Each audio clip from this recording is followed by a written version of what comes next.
여러분 아마 한 주간 삶의 자리에서 살아가시다가 오늘 예배 자리에 나오셨는데 단지 여러분들이 이 시간 예배에 오신 것은 예배 순서에 참석하기 위해서 온 게 아니라 이 자리 가운데 임하신 하나님께 나아가기 위해서 온 줄로 믿습니다. 그래서 이곳에 모인 모두가 우리는 하나님의 은혜를 간절히 사모하는 것이고 어떻게든 하나님을 만나기를 간절히 사모할 것입니다. 그래서 우리의 인생에 있어서 하나님께 가까이 나아간다라는 것은 너무나 중요한 문제입니다. 여러분, 성경 전체가 말하는 것도 결국 하나님께 가까이 나아가는 것이다라고 말할 수 있죠. 죄를 가진 연약한 인간이 어떻게 거룩하신 하나님 앞에 나아갈까? 이것이 바로 성경 전체가 말하는 주제라고 말할 수 있습니다.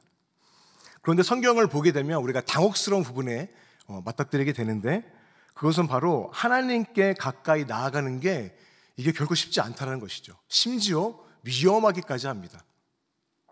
오늘 본문은 그것을 너무나 잘 보여주고 있는 본문입니다. 야곱이 하나님을 만났을 때에 여러분, 그분은요 씨름하는 분이셨습니다. 결코 우리가 만만하게 볼 분이 아니다라는 것이죠. 그렇다면 오늘 이 사건이 우리에게 무엇을 말해주고 있는 것일까요? 오늘 본문은 성경에 나오는 정말로 위대한 이야기 중에 하나이고 너무나 잘 알려진 이야기 때문에 많은 설교와 여러 가지 서적을 통해서 여러분 잘 아실 겁니다. 이 이야기는 야곱 인생의 전체 축소판이라고 말할 수 있습니다. 그만큼 그의 인생에서 너무나 중요한 사건이었습니다. 이 사건 때문에 야곱은 삶의 터닝 포인트를 겪게 됩니다. 자신이 무엇 때문에 여기까지 이렇게 움켜쥐고 살았는지를 깨닫게 되고 회개하고 돌이키게 되는, 변화된 삶을 살아가게 되는 그러한 계기를 맞이하게 되죠. 오늘 본문은 그 순간을 생생하게 그려내고 있습니다.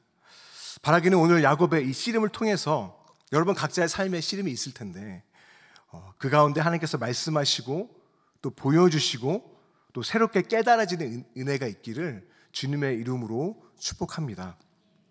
먼저 오늘 본문을 제대로 이해하기 위해서는 이 본문만 보면 안 되고 야곱산 전체를 이해해야 합니다.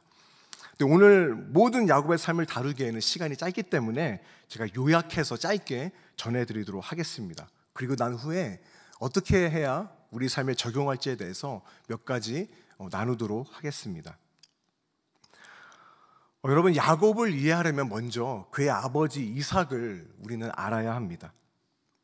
하나님은 아브라함과 그의 자손에게 복을 주시겠다라는 언약을 맺으시는데 아브라함의 자손을 통해 죄악으로 망가진 세상을 구원하고 복을 베풀기 위해서였습니다. 이 일은 후에 오실 메시아를 통해서 성취가 되는데 아브라함의 후손 중 하나가 될 것이다라는 바로 그러한 언약이었습니다. 그래서 낳게 된 약속의 아들이 바로 이삭이었습니다. 이삭 또한 아브라함의 약속을 이어받아 리브가 사이에서 자손을 낳게 되는데 여러분 아시는 바와 같이 쌍둥이를 낳게 되고 그게 바로 형 에서와 동생 야곱입니다. 창세기 당시 문화에는 장자 상속권이라는 제도가 있었습니다. 이게 어떤 제도냐면 맏아들에게 전 재산을 상속해서 가문의 지위와 위상을 지키게 하는 그런 제도였습니다. 그렇기에 장자권은 당연히 형인 에서에게 돌아가는 것이 마땅했죠. 그런데 하나님은 큰 자가 작은 자를 섬길 것이다, 즉 형이 동생을 섬기게 될 것이다 라는 예언을 하십니다. 여러분, 이 하나님의 말씀은요 당시 문화에서는 굉장히 충격적인 예언이죠. 하나님의 계획은 세상이 예상했던 그런 것처럼 장자를 통해서가 아니라 동생인 야곱을 통해서 메시아를 보내는 것이 바로 그분의 계획이었던 겁니다. 여러분, 이렇게 하나님의 뜻은요 지난주 담임 목사님께서 말씀하셨죠. 우리의 생각과는 너무나 달라요. 우리의 뜻과는 너무 다르고 사람의 생각보다 높고 그 길이 너무나 다릅니다. 하지만 문제의 발달은 여기부터 시작이 되는데, 여러분, 하나님은 세상 문화와는 구별되는 자신의 방법, 그 독특한 방법을 분명히 알렸습니다. 하지만 이삭은 이 방법을 좋아하지 않았어요. 그래서 이삭은 세상의 방법과 자신의 고집대로 에서에게 장자권과 축복을 물려주고자 고집을 부리기 시작합니다. 이로 인해 이 집안은 조용할 날이 없게 되죠. 야곱은 자신을 인정하지 않는 아버지를 원망하기 시작했고, 그러다 보니 형 에서와의 사이도 좋았을 리가 없죠. 이렇게 이삭은요, 하나님께 저항하며 자신의 뜻을 이루고자 했습니다. 이후 이삭은 나이가 많아서 곧 자신의 죽음이 임박했음을 알고 에서를 축복하고자 하죠. 성경은 이삭이 나이가 많아서 눈이 어두워 잘 보지 못했다라고 기록하고 있는데, 여러분, 이 모습은 마치 영적으로 눈이 어두워진 이삭의 모습을 보여주는 것 같죠. 그래서 이삭은 에서를 조용히 몰래 축복을 하고자 합니다. 불러서. 하지만 이 사실을 안 야곱이 가만히 있을 리가 없죠. 왜냐하면 여러분, 아버지의 축복은요, 하나님과 약속과 연결되어 있기 때문에 자손들의 운명과도 직결되는 너무나 중요한 문제이기 때문입니다. 그래서 야곱은, 여러분, 그가 어떤 사람입니까? 속이는 자의 명수죠. 그의 교활함을 가지고 형 에서의 축복을 가로챕니다. 아버지 이삭이 눈이 잘 보이지 아니하니까 그 점을 이용해서 굉장히 영리하죠. 에서가 자리를 비운 틈을 타서 몰래 에서의 흉내를 내면서 그 행세를 하면서 축복을 받은 겁니다. 이 사실을 알 리가 없는 에서는 이후에 아버지에게 찾아와 나에게 축복을 해달라고 그렇게 이야기를 합니다. 근데 그 순간 성경은 말하죠. 이삭이 심히 떨었다라고 말합니다. 창세기 27장 32절 33절이죠. 그의 아버지 이삭이 그에게 이르되 너는 누구냐? 그가 대답하되 나는 아버지의 아들 곧 아버지의 맏아들 에서로소이다. 이삭이 심히 크게 떨며 이르되라고 되어 있죠. 여러분, 왜 이삭이 왜 이렇게까지 떨었을까요? 물론 야곱에게 속았기 때문이죠. 하지만 여러분, 이 떨림은요, 하나님 앞에서의 떨림이기도 했습니다. 왜냐하면 이삭은 평생 그 하나님의 뜻에 저항하며 그렇게 살아왔지만 결국 하나님은 어떻게 하셨죠? 어떻게든 그분의 일을 이루신다는 것을 깨달았기 때문에 그는 떨었던 겁니다. 여러분, 그렇습니다. 인간이 아무리 어리석은 결정을 한다 해도 하나님은요, 어떻게든 그분의 뜻을 이루시는 분입니다. 문제는 그러한 뜻을 우리가 좋아하지 않고 그래서 어리석은 행동을 하는 그런 우리죠. 그로 인해 파생되는 그런 죄악의 그런 불행들입니다. 여러분, 이후 이삭은요, 자신의 죄를 깨닫고 회개한 듯 보이지만 문제는 에서와 야곱입니다. 이 둘은 이제 결코 해결될 수 없는 갈등이 극에 치닫게 되고, 여러분, 에서는 이제 2번씩이나 야곱에게 속았기 때문에 이제 동생을 죽이겠다고 맹세까지 하게 됩니다. 그래서 야곱은 형을 피해 고향을 떠나 떠돌이 신세를 지게 되는 것이죠. 아마 야곱은 에서에게 쫓기면서 이렇게 마음을 먹었을 겁니다. 도대체 하나님은 왜 나에게 이런 어려움을 주시는 거지? 왜 나에게 이런 아버지를 주셨지? 라면서 한탄하며 원망했을 겁니다. 그런데 여러분, 그거 아실 겁니다. 부모님의 어떠한 모습이 내가 너무나 싫고 또 원망스럽고 상처가 되는 그런 게 있는데, 나이가 들어서 보니 어떻죠? 그렇게 싫어했던 부모님의 모습을 내가 똑같이 하고 있는 모습을 우리는 종종 발견하죠. 여러분, 야곱도 마찬가지예요. 여러분, 야곱은 선택받은 자였죠. 하지만 야곱은 어떻게 했습니까? 하나님의 방법을 신뢰하지 않았습니다. 자기 뜻대로 그 문제를 해결하고 했던 것이죠. 여러분, 이 모습은 우리가 많이 보았던 바로 아버지 이삭의 모습입니다. 그렇게 미워했던, 그렇게 원망했던 아버지의 모습을 야곱은 그대로 뒤따라가고 있었다는 것이죠. 이것을 보여주는 또 하나의 사건이 있는데 바로 베델에서의 사건입니다. 야곱은 꿈에서 사다리 위로 천사들이 오르락 내리락 하는 것을 보게 되고 약속과 축복의 말씀을 받게 되는데, 잠에서 깨어 일어나 하나님께 이렇게 서원합니다. 창세기 28장 20절 21절 야곱의 서원인데요, 우리 함께 읽도록 하겠습니다. 시작. 야곱이 서원하여 이르되 하나님이 나와 함께 계셔서 내가 가는 이 길에서 나를 지키시고 먹을 떡과 입을 옷을 주시어 내가 평안히 아버지의 집으로 돌아가게 하시오면 여호와께서 나의 하나님이 되실 것이요. 여러분, 이 기도 아마 어디선가 많이 본 패턴의 기도일 겁니다.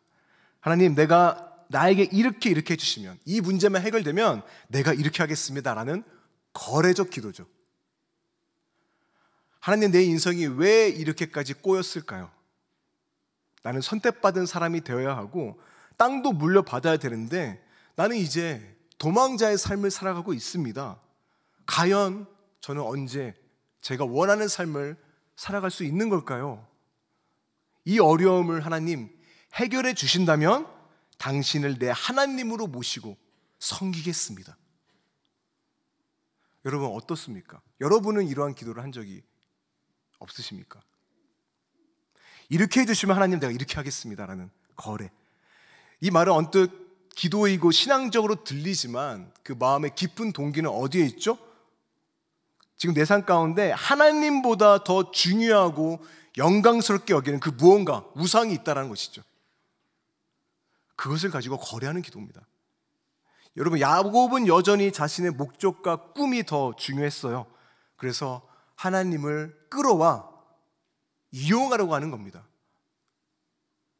하지만 하나님께서는요, 이러한 야곱의 어리석음과 교활함에도 불구하고 그분은 어떠한 분이십니까? 자신이 하고자 할 일들은 반드시 이루시는 분입니다. 그래서 야곱에게 많은 자녀들을 주시고 많은 재물들과 가축들을 주셔서 번성하게는 하십니다. 하지만 야곱은 여전히 땅 없는 떠돌이 신세였죠. 그래서 이제 야곱은 큰 결심을 하게 되는데 그게 어떤 결심이냐면 이제 집에 돌아가자라는 결심이었습니다. 근데 문제가 있죠. 집에 돌아가게 되면 누가 있죠? 야곱 인생의 최대 공포죠. 에서가 기다리고 있었습니다.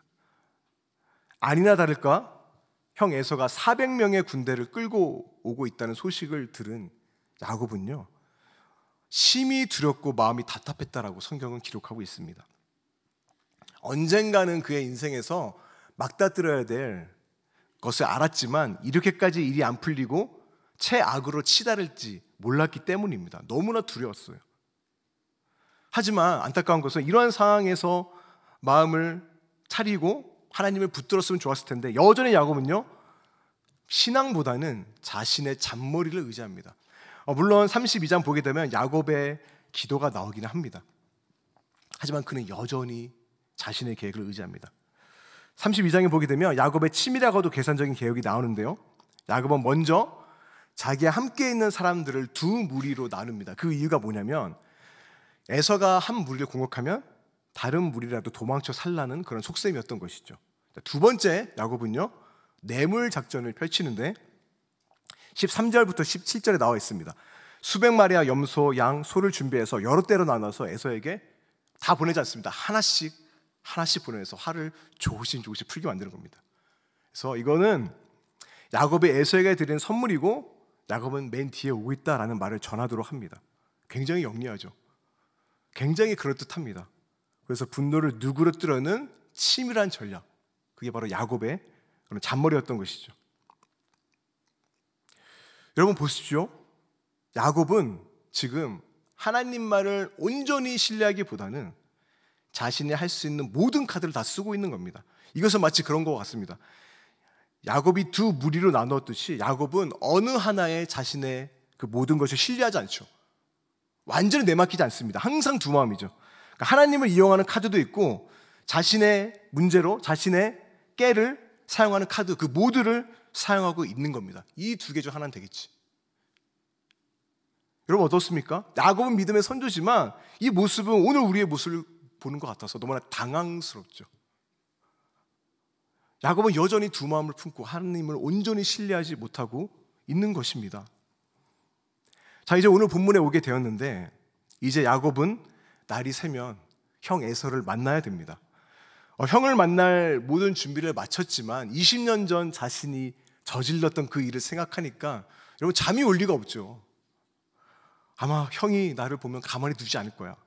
두려움이 엄습해 옵니다.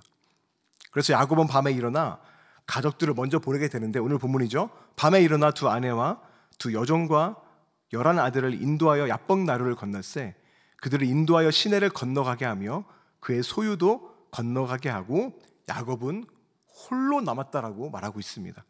자, 여기서 야곱이 홀로 남았다라고 말하고 있는데 과연 왜 그랬을까요? 굉장히 위험한 상황인데 학자들은 많이 여러 가지로 해석을 하고 있습니다. 만약 에서가 와서 자신을 죽이면 가족이라 살리려고 이렇게 했다라고 말하는 학자들도 있지만 성경은 그 이유에 대해서 말하고 있지 않기 때문에 확실히는 모릅니다. 분명한 것은 이 중요한 순간의 때 야곱은요 어둠 가운데 홀로 있었다라는 것이죠. 아마 홀로 있으면서 수많은 생각이 들었을 겁니다. 야곱은 이제 평생 자신이 쌓아온 사람, 그 사람을 만나야 하는 중요한 기로에 서 있는 것이죠. 아마 이렇게 생각을 했을 겁니다. 형이 과연 화가 풀렸을까? 내가 이렇게 가축을 버리는데 내 전략이 맞아 떨어졌을까? 아니야. 형은 결코 만만한 사람이 아니야. 날 죽일 거야. 어쨌든 오늘 밤 나는 내 인생의 가장 큰 문제였던 형 에서를 만나야 돼. 나는 내 인생을 정상으로 돌려놓을 거야. 형 때문에 내 인생은 엉망됐고 그 문제 때문에 나는 평생을 쌓아왔어. 오늘 밤 나는 그것을 바로잡을 거야. 그런데 그 순간 야곱은 문득 자신이 혼자가 아니라는 것을 깨닫게 됩니다. 누군가가 있다는 것을 깨닫게 되고 갑자기 그 신비한 사람이 나타나서 야곱을 공격하죠. 성경을 보니까 야곱이 그 사람과 날이 새도록 씨름했다라고 기록을 합니다. 이게 어떤 의미냐면 이 싸움에 우위가 없었다라는 것이죠. 야곱도 쉽게 이기지 못했고 이 낯선 사람도 쉽게 이기지 못했습니다. 비등비등한 것이죠. 생각지도 못한 씨름을 하게 된 야곱은 아마 이렇게 되뇌었을 것입니다. 도대체 이 사람은 누구지? 나는 형 에서와 내 인생을 망친 그 사람을 만나서 씨름을 하려고 했는데 이 문제를 해결하려고 했는데 도대체 이 사람은 누구야? 그때 놀라운 일이 일어났는데 창세기 32장 25절 말씀입니다. 우리 함께 읽겠습니다. 시작. 자기가 야곱을 이기지 못함을 보고 그가 야곱의 허벅지 관절을 치매 야곱의 허벅지 관절이 그 사람과 씨름할 때 어긋났더라. 여러분 손가락 뼈만 어긋나도 이게 상상도 못할 고통이잖아요. 근데 이제 허벅지 관절 즉 엉덩이 뼈가 어긋난 겁니다. 그러니까 상상할 수 없는 고통이 지금 야곱에게 임한 것이고 이 일로 인해 야곱은 다리를 절게 됩니다. 우리는 이것을 보고 야곱이 정말 힘이 세구나. 그래서 상대방이 하는 수 없이 야곱의 엉덩이 뼈를 이렇게 팍 쳤다라고 우리는 생각을 하죠. 근데 여러분 이 구절을 자세히 보시면요, 이 쳤다라고 번역이 되어 있는데 히브리의 원문 의미로 들어가면 만지다라는 의미에 더 가깝습니다. 만지다입니다. 그러니까 그저 손을 내밀어서 살짝 만졌을 뿐인데 뼈가 어긋나 버린 거죠. 즉 실제로는 이 사람이 어떤 존재입니까? 엄청난 힘을 가진 존재인 겁니다. 그러니까 엉덩이 뼈만 어긋난 게 다행이죠. 만약 이 사람이 대놓고 힘을 자제하지 않았다면 야곱은 어떻게 됐겠죠? 남아나지 않았을 겁니다. 여러분 이 사실이 왜 중요하냐면 이 초월적인 힘을 경험한 야곱은 비로소 이 사람이 누구인지를 깨닫게 된 거예요.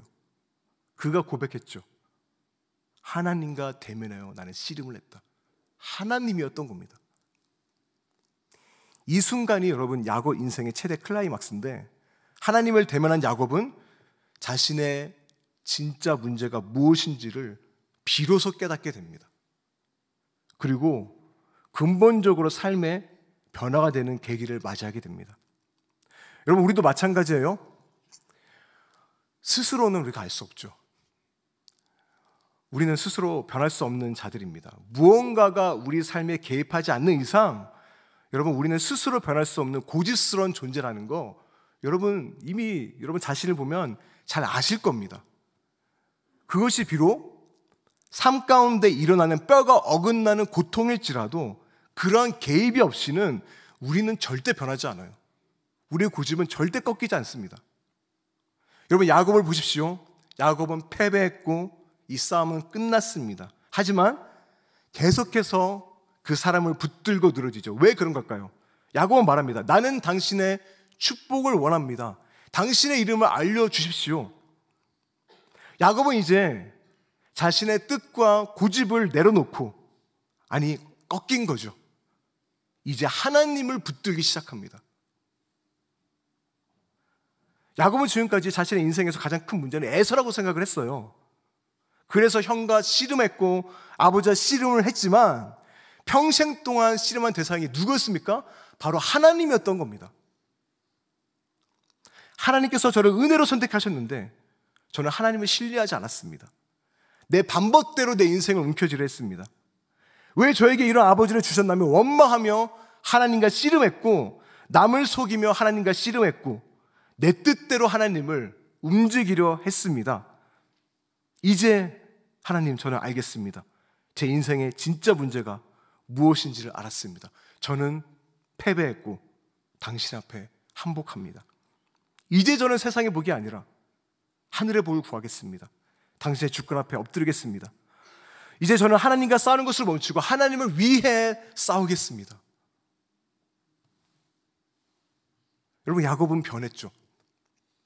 그리고 야곱은 하나님의 얼굴을 대면하여 보았다라고 하여 그것을 브니엘이라고 이름을 짓습니다.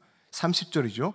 그러므로 야곱이 그곳 이름을 브니엘이라 하였으니 그가 이르기를 내가 하나님과 대면하여 보았으나 내 생명이 보존되었다 함이더라.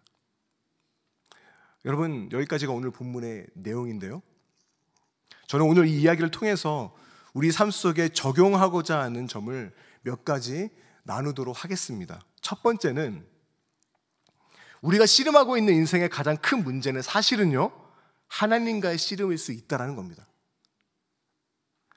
여러분의 삶의 에서는 무엇입니까? 가장 두렵고 내가 해결해야 될 문제, 내가 원하는 삶을 살지 못하게 만드는 그 삶의 에서는 과연 무엇입니까? 누군가는 야곱에게 왜 나에게 이러한 부모님을 주셨지라며, 또 왜 내가 원하는 상황과 환경과 재능과 물질을 주시지 않는지 원망하고 있을지 모릅니다. 하지만 하나님은요, 여러분에게 보여주실 것이고 분명히 말씀해 주실 겁니다.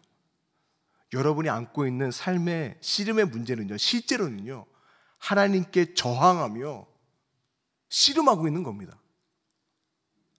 하나님을 온전히 신뢰하지 못하고 하나님의 은혜를 의지하지 않고 내 뜻을 고집하는 거죠. 여러분, 하나님의 약속이 내 삶 가운데 주어졌다고 해서 그것을 내 뜻대로 움직이려 하면 안 됩니다. 내가 이루려고 해서는 안 돼요. 여러분, 약속을 주신 분도 하나님이지만 이루시는 것도 하나님이고 방법도요, 우리가 정하는 게 아닙니다. 그분이 정하십니다. 우리는 그 주권 앞에 엎드릴 뿐이죠. 하지만 야곱은 그것을 신뢰하지 못했기 때문에 남을 속이고 빼앗고 움켜쥐는 삶을 살아갔던 것이죠. 비록 이삭이 하나님과의 뜻과는 다르게 행했지만 야곱이 만약 그것마저 온전히 신뢰했다면, 하나님을 신뢰했다면 그렇게까지 아버지를 속이고 형과 원수를 지고 도망가는 일을 겪지 않았겠죠. 여러분, 우리들의 진짜 문제는 우리가 하나님의 뜻에 저항하고 그 방법을 싫어한다라는 것이죠. 이제껏 우리가 씨름한 대상은 그 누구도 아니에요. 바로 하나님, 그분이었습니다. 중요한 것은 여러분, 이 사실을 깨달을 때 거기에서 변화가 시작된다는 것입니다. 두 번째는요, 하나님께서 우리에게 이러한 은혜를 주실 때 상처도 함께 주신다라는 것이죠. 여러분, 야곱이 평생 동안 다리를 저른 것은 언뜻 보면 재앙처럼 보이지만 여러분, 재앙이 아니죠. 사랑과 은혜의 표시입니다. 야곱은 하나님의 은혜라면 얻을 수 있는 것들을 그동안 자신의 방법만을 고집하며 얻으려고 했죠. 하지만 이제 하나님은요, 하나님의 은혜에 전적으로 의존하는 절름발이 이스라엘로 살아가는 것이죠. 여러분, 삶을 살아가다 보면 뼈가 어긋나는 듯한 어려움과 아픔과 상처가 찾아오기 마련인데, 여러분, 종종 하나님은요, 그 아픔과 상처를 통해 자신을 나타내십니다. 야곱에게 찾아오셨던 것처럼 우리 삶에 찾아오시는, 여러분, 그것은 하나님의 사랑의 표시이자 은혜의 표시입니다. 혹시 그러한 시기를 지나고 계신 분들이 있다면 하나님께서 은혜를 주시기 위함이라는 것을 잊지 마시고 하나님을 온전히 신뢰하고 끝까지 붙드시기를 바랍니다. 세 번째, 마지막입니다. 우리 인생에서 가장 필요한 것은 바로 하나님의 임재입니다. 시편 24편에서 다윗은 이렇게 고백을 하죠. 여호와의 산에 오를 자가 누구며 그의 거룩한 곳에 설 자가 누구인가. 다윗은 하나님의 거룩한 영광 앞에 연약한 인간이 어떻게 설 수 있는가 지금 묻고 있죠. 그러면서 다윗은 이것을 어떻게 표현하냐면 여호와의 산에 오를 자라고 말하죠. 이게 어떤 거냐면 하나님께 가까이 나아가는 것은 산을 오르듯이 힘겨운 것이다라고 지금 말하고 있는 겁니다. 저는 이 구절을 해성교인이라면 너무나 잘 이해할 거라고 생각을 합니다. 왜냐하면 여러분, 우리는 언더우드로 오기 전에 매주 예배 드릴 때 어떻게 해야 했죠? 산 같은 오르막을 매주 올라야 했습니다. 그래서 이 힘겨움을 우린 누구보다 잘 압니다. 그러면서 다윗은요, 이 산에 오를 수 있는 자가 누구인지에서 더 구체적으로 말하는데 4절이죠. 곧 손이 깨끗하며 마음이 청결하며 뜻을 허탄한 데에 두지 아니하며 거짓 맹세하지 아니하는 자로다. 산에 오르는 노력만으로도 부족하다. 손이 깨끗한 외적 행동의 순결성, 마음이 청결한 내적 정결성도 요구된다는 것이죠. 이 정도까지 되면 우리는 똑같이 질문을 던질 수밖에 없습니다. 과연 여호와의 산에 오를 자가 누구고 그 거룩한 곳에 설 자가 과연 누굴까? 그런데 다윗은 6절에서 이렇게 고백을 하는데요. 6절 우리 함께 읽도록 하겠습니다. 시작. 얼굴을 구하는 자로다. 저는 이 구절을 묵상하면서 항상 의문이 드는 게 있었습니다. 왜 하필 많은 하나님이 있었을 텐데 야곱의 하나님입니까? 왜냐하면 여러분, 야곱의 손은 깨끗한 손이 아니죠. 속이는 자의 손이었습니다. 그러니까 여호와의 산에 오를 수 있는 조건에 가장 맞지 않는 사람을 고르라면 바로 야곱입니다. 하지만 이제 우리는 알죠.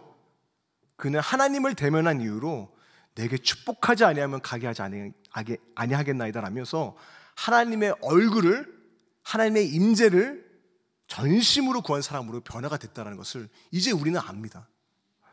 여러분, 이전에 야곱은 어떠한 사람이었습니까? 아버지 이삭의 손을 통해 오는 축복을 가르쳤듯이 하나님이 손이 주는 축복만을 바랬던 사람이죠. 다시 말해 하나님 자체에 대해서는 별로 관심이 없었어요. 어떻게든 하나님을 내 삶 가운데 끌어당겨서 그 손 안에 있는 축복만 가로채려고 했던 그런 삶을 살아왔던 자였습니다.